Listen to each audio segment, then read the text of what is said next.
Hello everyone and welcome to Dueling with Downton, and today we're going to go over episode 25 of the Yugioh Sevens anime series. An episode of two halves giving us a wave of nostalgia in the first by linking back to the original Duel Monster series where it shows the likes of Blue Eyes White Dragon, Red Eyes Black Dragon, Harpy Lady, Sword of Landstar, Forks Raider and Summon Skull. Plus, we get a cheeky 5Ds reference in the form of Jack Atlas's D-Wheels. Oh, and we get Kaiba's original dual disc prototype. So I thought, again, that was pretty cool. The museum was quite interesting in the first half, but then the second half of the episode focuses more on the dueling aspect, following a plot thread of survival. Can our main heroes survive Neil's maximum summoning when he summons his Hydragio, the Heavenly Emperor Dragon?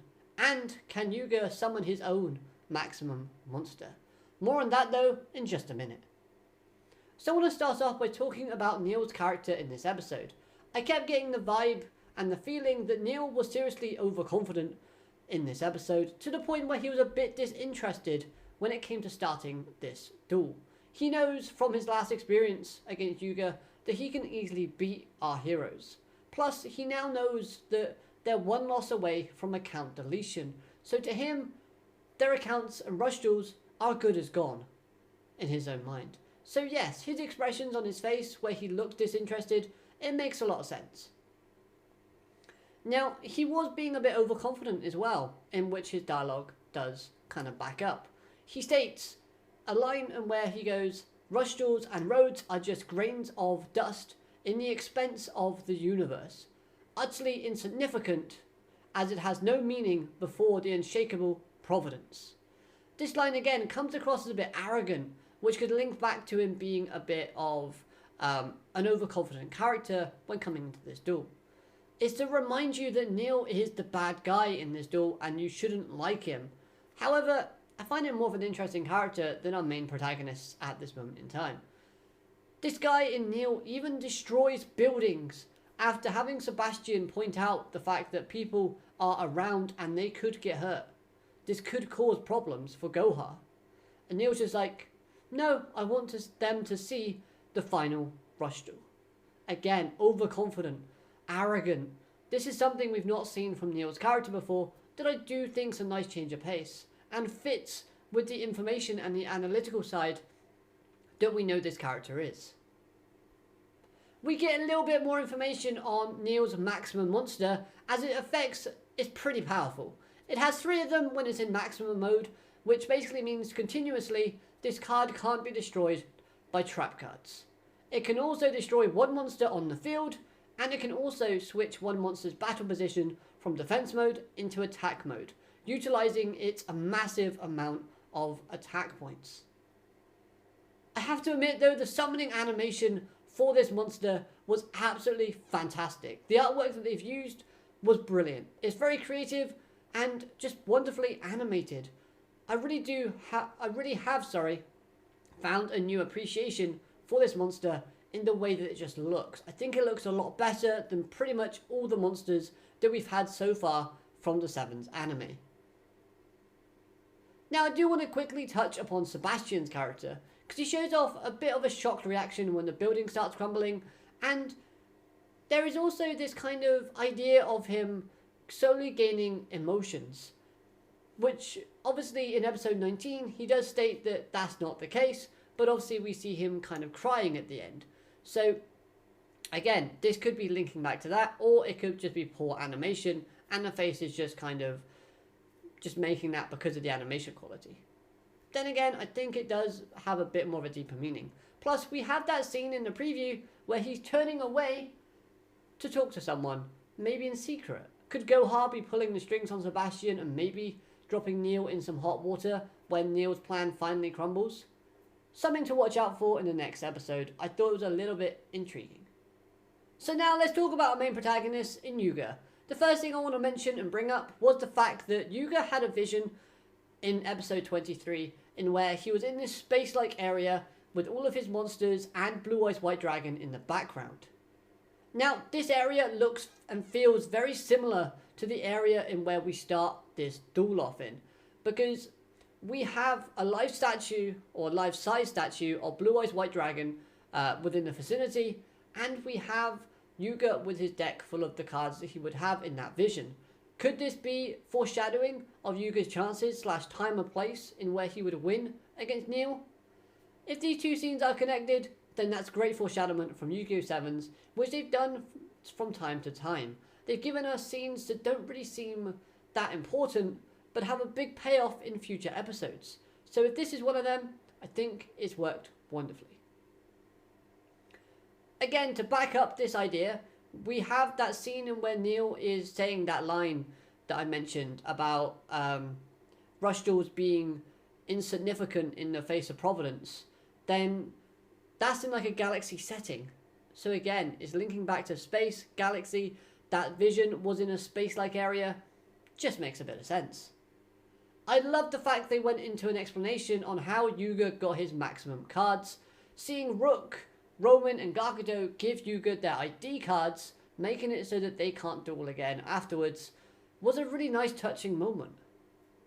But the fact that Yuga was hesitant before accepting this plan and idea was really true to Yuga's character. To him, he just wants to have fun rush duels with his friends and create some good memories. And this method of using the ID cards threatens that desire and that kind of dream that Yuga possesses. It's an all or nothing situation. Without maximum summoning, they can't beat Neil. So their accounts are going to be deleted after the next loss. At least this method, although it erases the accounts of Rook, Roman and Gakuto, it gives Yuga a chance to overcome this obstacle in Neil as an antagonist. The new maximum monster that Yuga summons in this episode, I'm going to butcher the name of it, but it's Super Mega Deity Maximum Overroad? Yeah, or Magnum Overroad. It's something like that. It's up on screen, you can read it. I'm not entirely sold on this monster just yet. I don't really like the design of it, if I'm perfectly honest with you. Personally, I think Neil has the better looking maximum monster in terms of design. Although, the effects of Yuga's monster could be quite interesting, as we should see that unfold in the next episode. But yeah, I don't get the whole kind of mecha type of genre of anime. It's not really my favourite or interests me that much. Sorry, the only mecha anime I quite like is Full Metal Panic. That's about it. I'm not a fan of Gundam. Not a fan of any of them out there really that are mecha related, apart from Full Metal Panic. Please don't be too harsh with me in the comments. The biggest issue I had with this episode, however, was that thick layer of friendship that was presented to us. I felt like this episode was shoving friendship down our throats. And it was a bit too much to swallow, if I'm perfectly honest. Like the over-the-top scene with them becoming astral bodies and helping Yuga draw their ID cards that magically turned into maximum cards. I know it's a Yu-Gi-Oh show, so over-the-top friendship power-ups and magical drawing the cards you need are a key element of Yu-Gi-Oh. But this episode towards the end just felt really cringy. And yeah, I liked the episode overall, but it did kind of put a dampener on my enjoyment because it was just too much. It really was. Going back to the idea of drawing the cards you exactly need, have these characters not heard of shuffling your decks before a duel? Because Neil draws 3 cards. Oh, it's magically all 3 cards I need for maximum summoning. How convenient. Yuga. Oh, it's all 3 ID cards. Well, at least we saw Yuga put the ID cards in his deck at the same sort of slot. So I guess I can give Yuga a pass. But come on, don't you guys shuffle? It reminded me of Yugi when he picked up Kaiba's deck and magically drew all the cards he needed to beat Noah at the end of that arc. Whew. What an ass pull that was. Overall, I thought this episode was quite good. The explanations that it gave were really detailed and well thought out and creative, so I really liked that aspect from it. However, I thought some of the execution of the key moments, for me personally, fell a bit flat. I wasn't as hyped seeing Yuga's maximum monster. or maximum summon as I was with Neil's first time doing so, or even the second time of him doing it. To be honest, when it came to Yuga's maximum summoning, I don't know. I think I was burnt out with all the friendship sort of BS that was going on, but at the same time, it just didn't do a lot for me. It didn't get me hyped. As well as the fact is the design didn't really help in that regard. So yeah, execution for me personally wasn't the best. The comedy, well, there wasn't really a lot of it, but that's okay because we didn't really need it. The animation was brilliant. I even liked the kind of change in art style that we had, where Rook, Roman, and Gakuto kind of went a bit chibi style at the beginning when they were trying to guess the reasoning for going to Goha Corp. I thought that was pretty cool, quite cute. Now, I'm not fully on board with the idea of Neil losing. I think that might hurt his character a little bit. However, the next episode could give us a possible way for a no result to occur. And this comes in a form of Yuga's duel disk. Now, I know they fully stabilized it using Kaizo's data.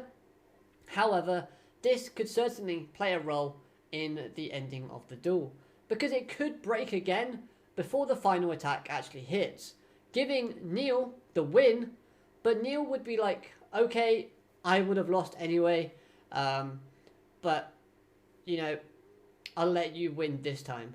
And then kind of goes off and thinks of a different strategy.